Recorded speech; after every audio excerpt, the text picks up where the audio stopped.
बताइए क्या करना है, क्योंकि वो हम लेक्चर रिकॉर्डिंग की तो जल्दी जल्दी देखेंगे, ठीक है। अच्छा, तो सेंटेंस हम लोग सबसे पहले सबसे बेसिक चीज़ होता है वर्ड इंग्लिश में, ठीक है। इतना बेसिक इंग्लिश तो हम लोग सबको आता है कि हम लोग ABCD तो जानते ही है, वो तो हम नहीं सिखाने वाले हैं। हम तुम्हारा वोकैबुलरी बेसिकली। अच्छा, वोकैबुलरी क्या होता है? जो वर्ड्स तुम यूज करते हो बात करने के लिए, उसको हम लोग वोकैबुलरी बोलते हैं, ठीक है, वोकैब्स बोलते हैं। सेंटेंस का मतलब होता है वाक्य। Group of words is called sentence. Simple. Group of letters मिलके क्या बनाता है? एक वर्ड बनाता है। ग्रुप ऑफ वर्ड्स मिलके एक सेंटेंस बनाते हैं। ग्रुप ऑफ सेंटेंस मिलके एक पैराग्राफ बनाते हैं। इसका हम फ्लो चार्ट भी बनवाए थे, जो हमें बनवाया ये भी फिर से। तो इसका हम लोग डेफिनेशन कैसे लिखेंगे? ग्रुप एकदम सिंपल डेफिनेशन, जितना सिंपल लिख सकते हैं हम लोगों को अभी बेसिकली उतना मतलब हाई लेवल नहीं लिखेंगे, ठीक है, क्योंकि group of words is called a sentence.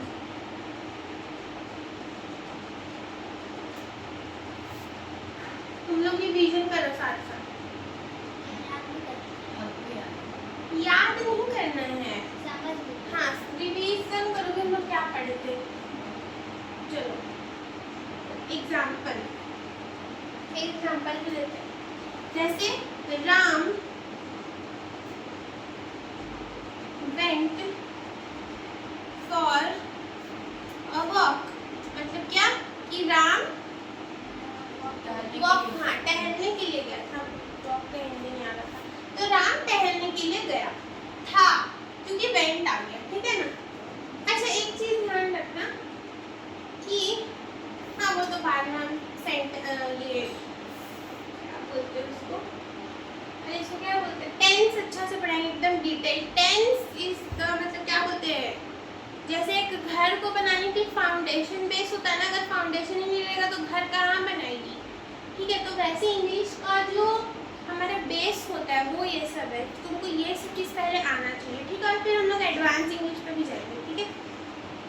हाँ, एक चीज़ हम बनवाए थे बचपन में, जब भी ऐसा कोई वर्ड आता था, राम आता था, तो हम बोलते थे राम, भगवान जी का नाम राम से ले रहा है, राम जी क्यों? मतलब समझ रही हो, राम जी, मतलब हमको लगता था कि वो राम नहीं हो सकता कोई ह्यूमन का नाम, वो राम जी का ही नाम हो सकता है, ठीक है। तो ठीक है, ये हो गया बेसिक बिल्कुल। अब आगे देखते हैं, वही जो फ्लो चार्ट बोल रहे थे वो देखते हैं। तब तक आशुतोष भिंगा के लाओ वहाँ से, भिंगा के निचोड़ के अच्छे से लो।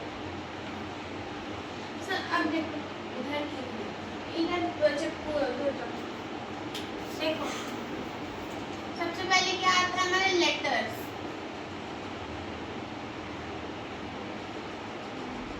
लेटर्स को जब हम लोग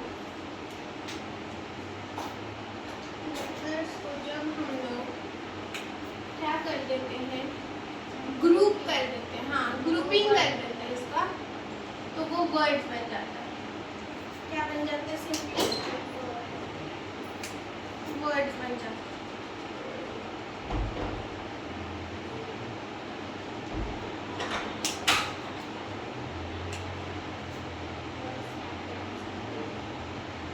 वर्ड्स को जब हम लोग ग्रुप कर देते हैं तो वो बन जाता है सेंटेंस।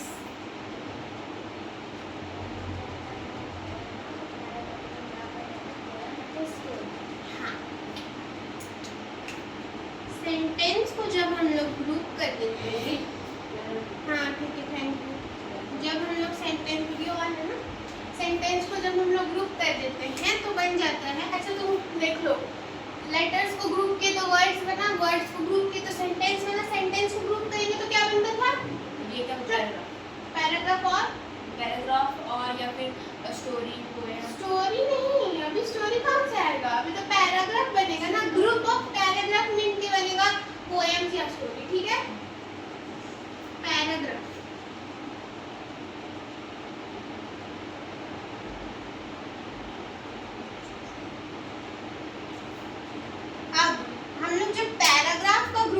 देते हैं, मतलब बहुत सारा पैराग्राफ आ जाता है, ग्रुप कर देते हैं इसको। तो फाइनली हम लोग को आउटकम दो चीज मिल सकता है, या तो पोएम या तो स्टोरी। ठीक है, स्टोरी मतलब कहानी, पोएम। अच्छा, पोएम को हम लोग पोम भी बोलते हैं।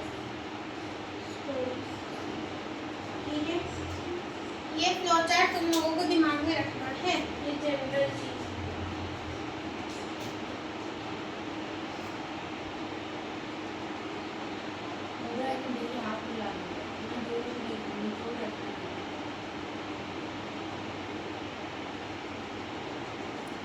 इसमें एक आदमी हाथ धो सकता है, पता है तुमको? ये कैसे पोछा ओछा लगाया है?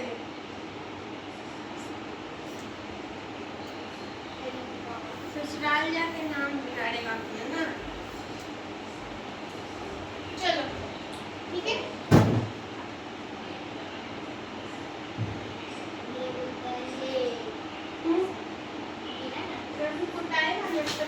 चलो टाइम वेस्ट नहीं होगा, पहले का ही टाइप्स ऑफ सेंटेंसेस देखते हैं जल्दी से।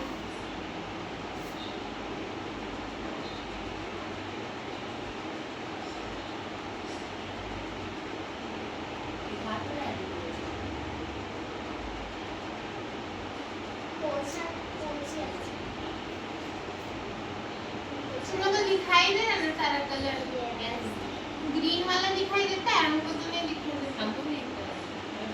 तुमको तुम्हारा तो चार आंख, तुमसे पूछ नहीं रहे, हम पलक से पूछ रहे। चलो अब सेंटेंस के भी कुछ टाइप्स होते हैं, टाइप्स मतलब अलग अलग प्रकार के होते हैं। ठीक है, इसका टाइप्स मतलब क्या होता है?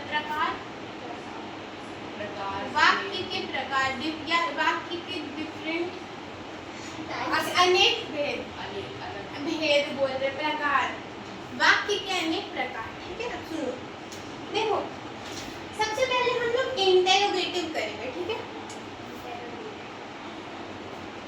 इंटेरोगेटिव। अब इसको हम पिछले क्लास में बहुत अच्छा समझाए थे, इस क्लास में नहीं समझा पाएंगे, क्योंकि एक बार जैसे समझा देते वैसा बार बार नहीं समझा, बट हम ट्राई करते हैं। ठीक है, चलो देखो, समझ आ जाएगा जिसको थोड़ा बहुत भी अंग्रेजी आता हो, जिसका एकदम ही बेड़ा गर्द है वो पहले ही वीडियो ही छोड़ दो, हम पहले ही बोल दो। अपने थोड़ा दिमाग खोल के बात करो, और बात करो बोल रहे पढ़ो। देखो, इंटेरोगेटिव मतलब होता है किसी को इंटेरोगेट करना या क्वेश्चन करना, सिंपल चीज, किसी के साथ प्रश्न उत्तर करना। हम तुमसे एक प्रश्न पूछे, तुम उसका हमको जवाब दिया, वार्तालाप नहीं, अरे इंटेरोगेशन में किसी को बहुत सवाल जवाब करना, इसका सवाल ये है, इसका जवाब ये। ठीक है, इंट्रोडक्शन देने जाते हैं तो पूछते हैं। हाँ, अब इससे ना कुछ मिलता जुलता शब्द बताते हैं, जैसे कि इंटेरोगेटिव से क्या आएगा? इंटेरोगेट आएगा या इंट्रोस्पेक्ट आ सकता है, हम दोनों का मतलब बता रहे हैं, इंटेरोगेट या इंट्रोस्पेक्ट।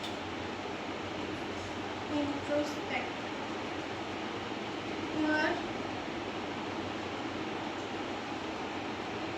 क्वेश्चन से आ सकता है तुम्हारा क्वेश्चनिंग,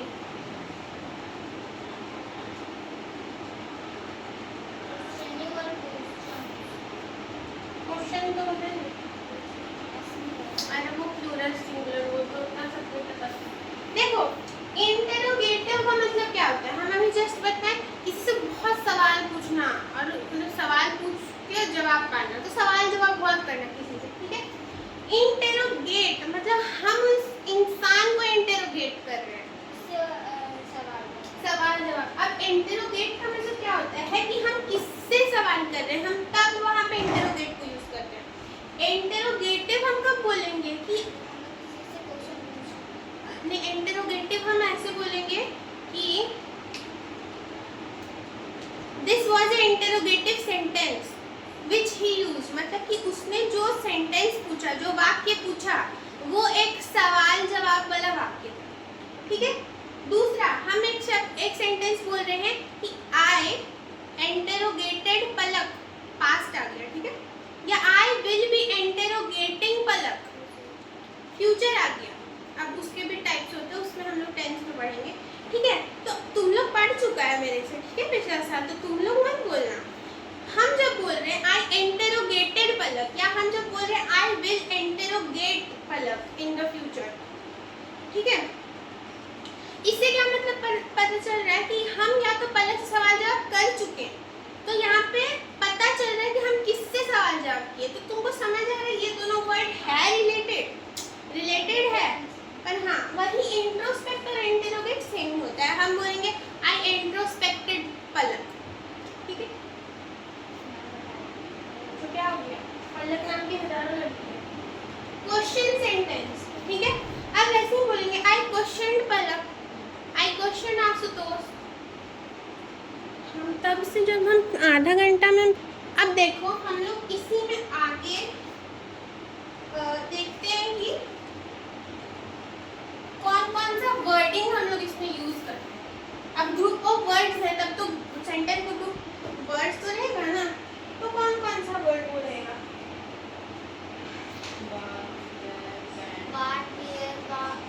was where बोल रहा है, हम तो दिमाग चकरा गया। हाँ very good। चलो देखो ना, सबसे पहला है what, जैसे हम लिखे वैसे बता रहे, क्योंकि फिर हमको एक रिलेशन भी तुम लोग को बताना है, जो तुम लोग को फिर से रिवाइज हो जाएगा। अच्छा है, what why, तो हम लोग क्वेश्चनिंग में क्या यूज करते हैं, what, why यूज करते हैं, whose यूज करते हैं, सारा लिखिए ना, पहले टाइपिंग ही ना, हम एक एक्स्ट्रा भी लिखेंगे, आप बोले थे। हाँ जो बाद में लिखा है, देयर, whom, which, एक्सेट्रा, और भी बहुत सारे होते हैं, ठीक है। एक्सेट्रा, एक्सेट्रा मतलब और भी, आदि।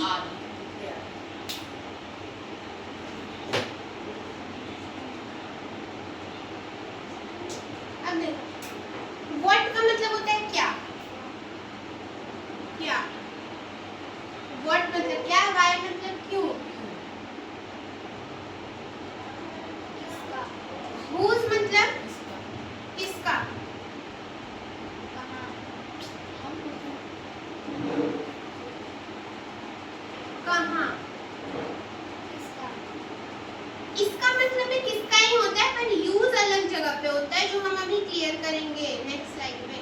कौन सा, ये हो जाएगा कौन सा, विच का मतलब, ठीक है। तो ये तुम लोगों को बेसिक हिंदी पता होना चाहिए। टाइम दिए थे इसका बोलने का, पर इसको याद ही नहीं आया।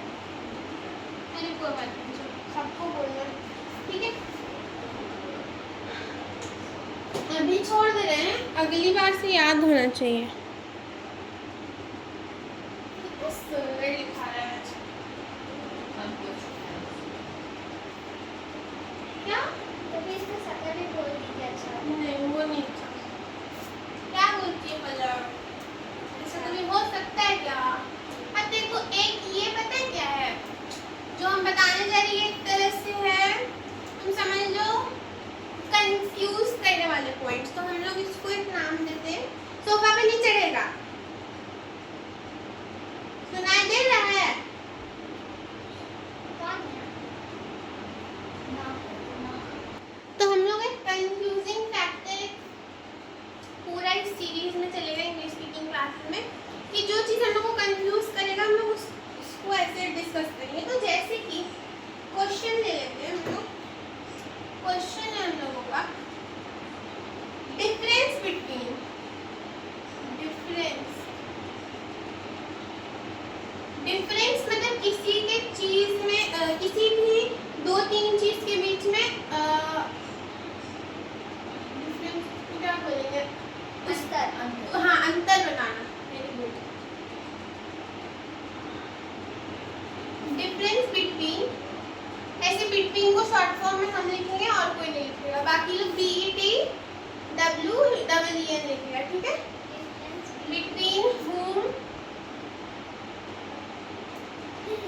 इसीलिए बोलते हैं यार, लैंग्वेज मान क्योंकि Who? खराब हो जाएगा।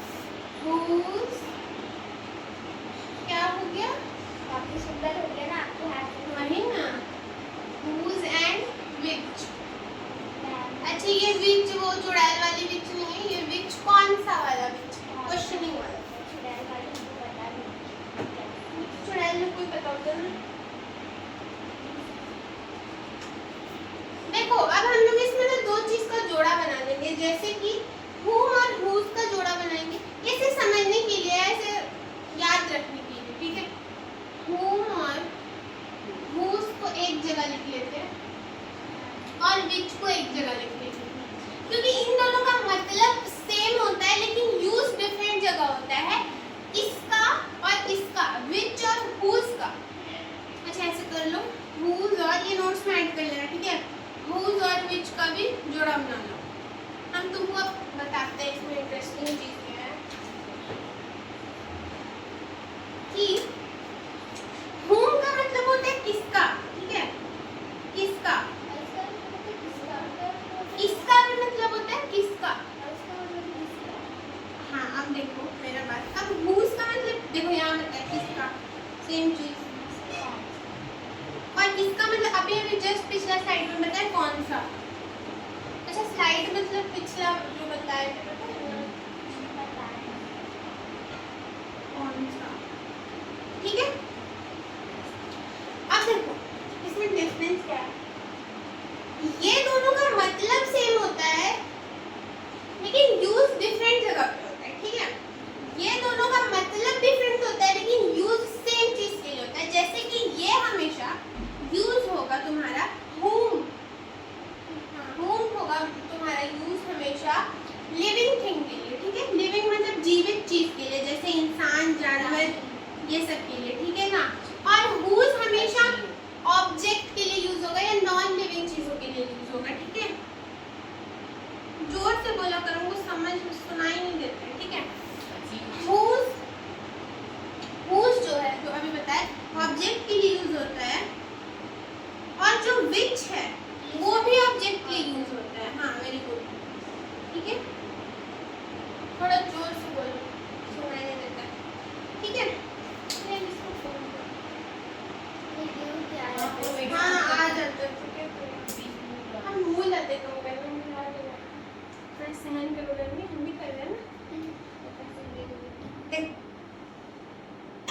हाँ तो हम लोग जोड़ा बना लिए पहले, इसको थोड़ा डिफरेंशिएट करो इस तरह से। इन दोनों का जोड़ा और इन दोनों का जोड़ा, ये दोनों का मतलब सेम होता है, whose और whom का मतलब सेम होता है लेकिन यूज डिफरेंट जगह पे होता है। इसमें क्या चीज का डिफरेंस है, यूजेज का। देखो इससे लिखना पड़ेगा दी। बस ऐड कर लेना यूजेज का। और इसमें किस चीज का फर्क होता है पता है, देखो अभी हमें चलाना नहीं पड़ रहा है। इसमें फर्क होता है किस चीज का, इसमें ये सेम होता है पर नहीं, इसमें सेम जगह यूज हो जाता है। इसमें यूजेज देखो, इसमें यूजेज डिफरेंट है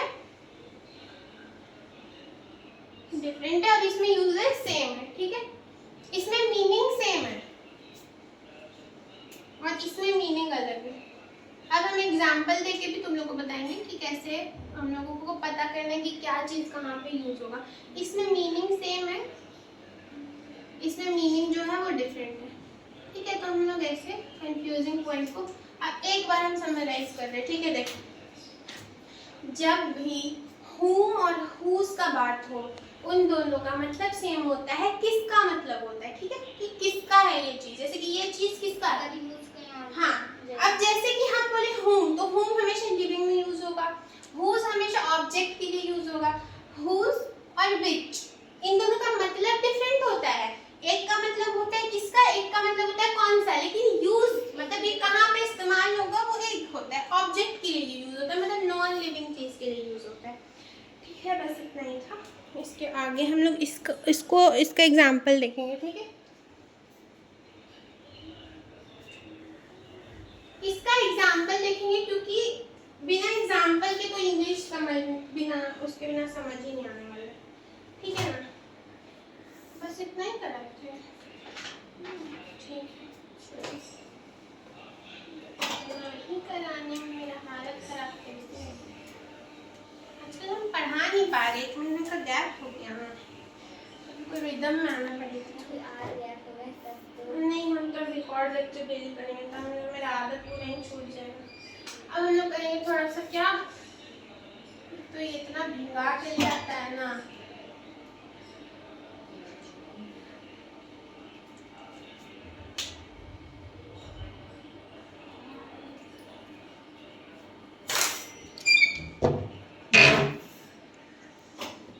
कल भी देख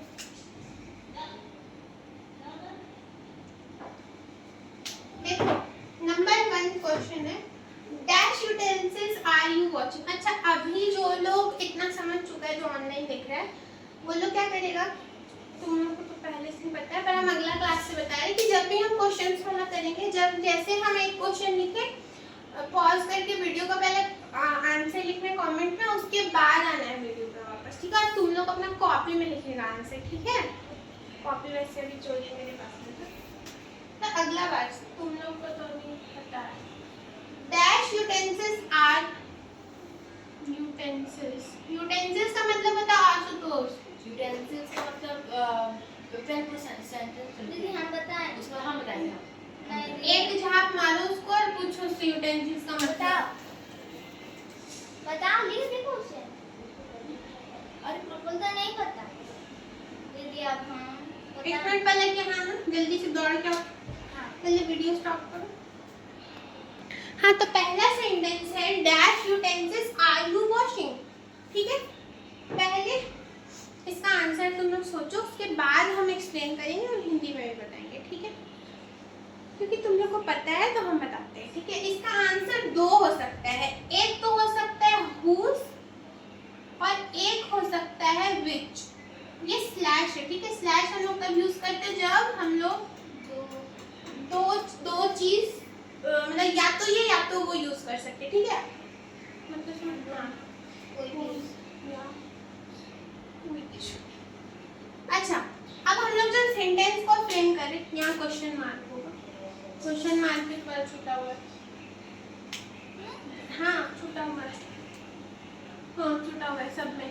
dash utensils are you washing, तो हम पहले बोले whose utensils are you washing, मतलब तुम किसके बर्तन धो रहे हो। यूटेंसिल मतलब बर्तन, यूटेंसिल मतलब जोर से बर्तन नहीं आवाज निकल रहा। क्रिकेट के टाइम तो बहुत चिल्लाता है, जोर से बोलो। बर्तन। तो whose utensils are you washing, किसके बर्तन तुम धो रहे हो। whose का मतलब क्या होता है, किसके बर्तन। अब बर्तन किसका होगा, कोई लिविंग बीइंग का ही होगा बर्तन। ऑब्जेक्ट तो खाता पीता नहीं ना है भाई, इंसान का ही बर्तन होगा या जानवर का बर्तन होगा, ठीक है। तो हम लोग whose इसीलिए यहाँ पे यूज किए, किसका बर्तन धो रहे हो भाई, या which हम लोग इसलिए यहाँ पे यूज किए, हाँ कौन सा बर्तन धो रहे हो, किस मटेरियल का बर्तन धो रहे हो भाई। स्टील का धो रहे हो, रबर का नहीं होता है, स्टील का है, प्लास्टिक का है, तो यार किसी भी चीज मिट्टी का है, ठीक है ना। तो कौन सा धो रहे हो, तो इस तरह से हम लोगों का पहला सेंटेंस को खत्म। तो यहाँ पे 2 हम लोग यूज किए, क्या बोलते हैं, 2 चीज यूज किए। नेक्स्ट है with dash are you going to attend the wedding, with dash are you going, इसका आंसर बताओ तुम्हें, आशुतोष बताओ। Sentence with dash are you going to attend the wedding, बताओ। उस दिन तो बहुत जवाब दे रहा था, कॉपी था हाथ में, तो बताओ इसका जवाब बताओ। विथ इसका शादी, क्योंकि तुम किसके शादी जा रहे हो, आंसर बताओ। तो कोई लिविंग थिंग्स होगा तो इसका भी यूज होगा। whose होगा, seriously with whose are you going, sentence बन रहा है। जब भी हम लोग किसी इंसान को ऐसे हम लोग बोलते हैं कि किसके, जैसे कि हम लोग यहाँ पे देखो लिविंग बीइंग है, और दूसरा चीज जब भी मोस्टली विथ आता है, जब भी विथ आता है तो लोग देखो एक सेकेंड, पहले तो यहाँ पे जब ऐसा सेंटेंस होता है ना तो इसमें whose सूट नहीं कर रहा है। With whose are you going to attend the wedding? नहीं, with whom, तुम किसके साथ जा रही हो, तो वहाँ पे whom इसके होगा। साथ में लिविंग आ जा रहा है इसलिए भी। हाँ, whom भी तब यूज होता है जब लिविंग बीइंग्स का बात हो, ठीक है। और whose तब यूज होता है जब नॉन लिविंग का बात हो। अच्छा हम क्या बोल दिए थे यार, यहाँ whose तब यूज होता है जब मटेरियल का बात हो, किसी ऑब्जेक्ट का बात हो, ठीक है। With whom are you going to attend the wedding? Question number 1 में हम लोग whose क्यों यूज किए, क्योंकि whose हम लोग ऑब्जेक्ट के लिए यूज करते हैं। कोई हमको करेक्ट नहीं किया, हम गलत बता रहे थे उस समय। whose हम लोग किसके लिए यूज करते हैं, ऑब्जेक्ट के लिए। हम बोल दिए तो उसमें कि लिविंग के लिए यूज करते हैं, सॉरी whose हम लोग यूज करते हैं मटेरियल के लिए। जैसे कि ऑब्जेक्ट यूटेंसिल है, यूटेंसिल एक नॉन लिविंग थिंग है, तो उसके लिए हम लोग whose यूज किए। अब यहाँ पे with whom are you going to attend the wedding?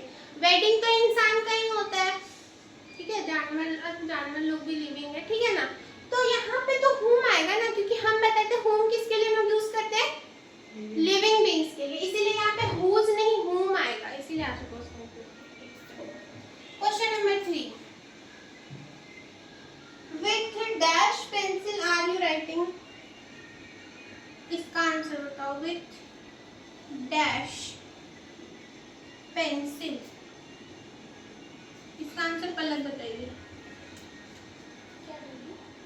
इसका आंसर पलक बताइए, उनको सेंटेंस लिखने दो। फर्स्ट में जो है ना, आंसर दोनों इसमें आएगा। एक मिनट,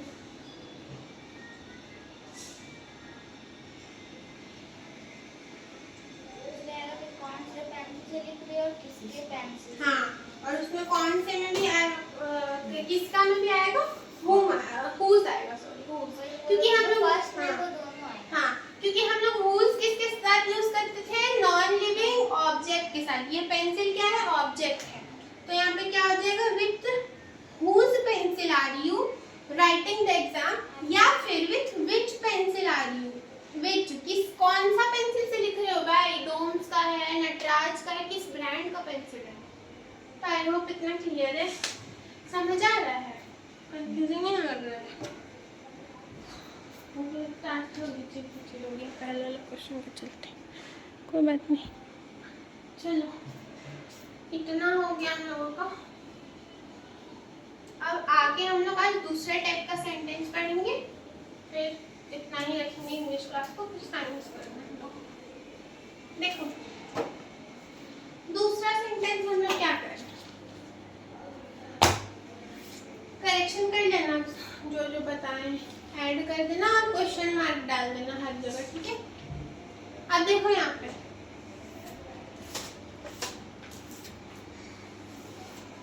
नेक्स्ट हम लोग लेते हैं assertive sentence, assertive declarative sentence, ठीक है। इसको नहीं, असर्टिव और डिक्लेरेटिव सेम ही चीज होता है ना। हाँ, असर्टिव भी बोलते हैं, डिक्लेरेटिव या सिंपल सेंटेंस। हाँ देखो ये दूसरा टाइप का है असर्टिव, या इसको पॉजिटिव सेंटेंस भी बोलते हैं, ठीक है। हाँ पढ़िए, तुम लोग सब पढ़िए, इंटरोगेटिव भी पढ़िए। अरे यार वो पढ़ाएंगे वो तब यूज होता है, वो हुर्रा। तो इसको डिक्लेरेटिव भी बोलते हैं हम लोग। इतने सारे नाम है सेंटेंस का, सारा पता होना चाहिए। डिक्लेरेटिव, मेरा थोड़ा सा गजनी हो गया था, पर हाँ सही है, हम चेक कर लिए। देखो सिंपल इतना सेंटेंस ना, पॉजिटिव सेंटेंसेस, नाम इसका पॉजिटिव आ रहा है। जैसे she ate today, she eats tomato, she eats bread। क्या एकदम सिंपल सेंटेंसेस में नाम, जैसे अभी हम लोग 3 सेंटेंस देखे भक्का भुम्बाड़ा, वैसे नहीं, एकदम छोटा रिलेटेड है, ठीक है।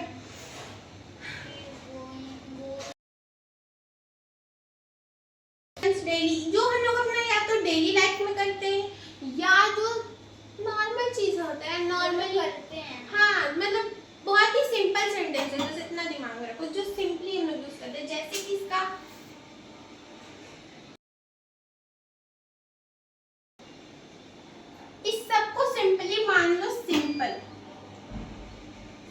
सिंपल चीज है, ठीक है। अच्छा तो वोल्टेज को